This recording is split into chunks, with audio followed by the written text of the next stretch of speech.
ನಮ್ಮ ಫೋಟೋಸ್ಗಳನ್ನು ಈ ರೀತಿ ಲಾಂಗ್ ಆಗಿ ಅಪ್ಲೋಡ್ ಮಾಡೋದು ಹೇಗೆ ಅಂದರೆ ಯಾವುದೇ ರೀತಿಯ ಕ್ರಾಪ್ ಇಲ್ದೇ ಫುಲ್ ಸ್ಕ್ರೀನ್ ಆಗಿ ನಾವು ಅಪ್ಲೋಡ್ ಮಾಡ್ಕೋಬಹುದು.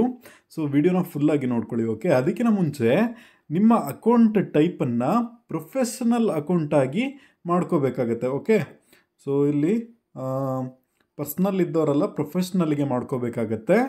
ಫಸ್ಟು ನಮ್ಮ ಫೋಟೋನ ಎಡಿಟ್ ಮೇಲೆ ಕ್ಲಿಕ್ ಮಾಡಿಕೊಂಡು ಇಲ್ಲಿ ಫ್ರೇಮಿಂಗ್ ಮೇಲೆ ಕ್ಲಿಕ್ ಮಾಡ್ಕೊಳ್ಳೋಣ. ಇಲ್ಲಿ 16:9 ಅಂದರೆ 16:9ನಲ್ಲಿ ಕ್ರಾಪ್ ಮಾಡ್ಕೊಬೇಕು ನಮ್ಮ ಫೋಟೋನ. ಓಕೆ, ಸೊ ಚೆನ್ನಾಗಿದೆಯಲ್ಲ ಈ ರೀತಿ ನೋಡೋಕ್ಕೆ. ಆ್ಯಂಡ್ ರೈಟ್ ಮೇಲೆ ನಾವು ಕ್ಲಿಕ್ ಮಾಡಬೇಕು. ಓಕೆ, ಆ್ಯಂಡ್ ಸೇವ್ ಮಾಡ್ಕೋಬೇಕು. ಓಕೆ, ದೆನ್ ಗೂಗಲ್ಲಿಗೆ ಹೋಗ್ಬಿಟ್ಟು ಇಲ್ಲಿ ಮೆಟಾ ಬಿಸ್ನೆಸ್ ಸೂಟ್ ಅಂತ ಸರ್ಚ್ ಮಾಡಬೇಕು. ಆ್ಯಂಡ್ ಸ್ಕ್ರೋಲ್ ಮಾಡಿದ್ರೆ ಈ ಒಂದು ವೆಬ್ಸೈಟ್ ಬರುತ್ತೆ. ಇದನ್ನು ನಾವು ಓಪನ್ ಮಾಡಿಕೊಂಡು ಇಲ್ಲಿ ಲಾಗಿನ್ ವಿತ್ ಇನ್ಸ್ಟಾಗ್ರಾಮ್ ಅಂತ ಇದೆಯಲ್ವಾ, ಅದ್ರ ಮೇಲೆ ನಾವು ಕ್ಲಿಕ್ ಮಾಡ್ಕೋಬೇಕು.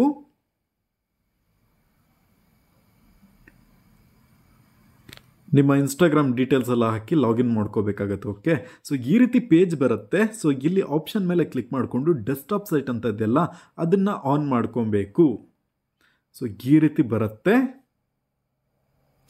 ಆ್ಯಂಡ್ ಇಲ್ಲಿ ಕ್ರಿಯೇಟ್ ಅ ಪೋಸ್ಟ್ ಅಂತ ಒಂದು ಆಪ್ಷನ್ ಇದೆ ಅಲ್ವಾ, ಸೊ ಇಲ್ಲಿದೆ ನೋಡಿ. ಸೊ ಅದನ್ನು ನಾವು ಕ್ಲಿಕ್ ಮಾಡಬೇಕು. ಕ್ಲಿಕ್ ಮಾಡಿದ್ವಾ? ಇಲ್ಲ. ಓಕೆ, ಕ್ಲಿಕ್ ಮಾಡಿದ್ದೀವಿ. ಸೊ ಇಲ್ಲಿ ಬೇರೆ ಪೇಜೆಲ್ಲ ಸೆಲೆಕ್ಟ್ ಆಗಿದೆ, ಅದನ್ನು ನಾವು ಅನ್ಟಿಕ್ ಮಾಡ್ಕೊಳ್ಳೋಣ. ಓಕೆ, ಆ್ಯಂಡ್ ಇಲ್ಲಿ ಆ್ಯಡ್ ಫೋಟೋ ಆರ್ ವಿಡಿಯೋ ಅಂತ ಒಂದು ಆಪ್ಷನ್ ಇದೆ ಅಲ್ವಾ, ಅದನ್ನು ನಾವು ಸೆಲೆಕ್ಟ್ ಮಾಡಬೇಕು.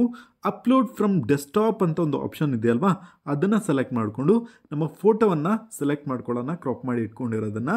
ಮತ್ತು ಆ್ಯಡ್ ಮೇಲೆ ಕ್ಲಿಕ್ ಮಾಡ್ಕೊಳ್ಳೋಣ. ಹಾಗೆ ಸ್ಕ್ರೋಲ್ ಮಾಡಿ ಇಲ್ಲಿ ಪಬ್ಲಿಷ್ ಅಂತ ಇದೆಯಲ್ವಾ, ಪಬ್ಲಿಷ್ ಮೇಲೆ ನಾವು ಕ್ಲಿಕ್ ಮಾಡಬೇಕಾಗತ್ತೆ. ಓಕೆ, ಇವಾಗ ನಮ್ಮ ಪೋಸ್ಟ್ ಬಂದು ಈ ರೀತಿ ಫುಲ್ಲಾಗಿ ಅಪ್ಲೋಡ್ ಆಗಿರುತ್ತೆ. ಬೇರೆ ಅಕೌಂಟ್ನಲ್ಲೂ ತೋರಿಸ್ತೀನಿ. ಸೊ ನೀವಿಲ್ಲಿ ನೋಡ್ಕೊಬಹುದು. ಸೊ ಫಾಲೋ ಮಾಡಿದವ್ರು ಎಲ್ರಿಗೂ ಸೊ ಈ ರೀತಿ ಫುಲ್ಲಾಗಿ ತೋರಿಸುತ್ತೆ ಇದು.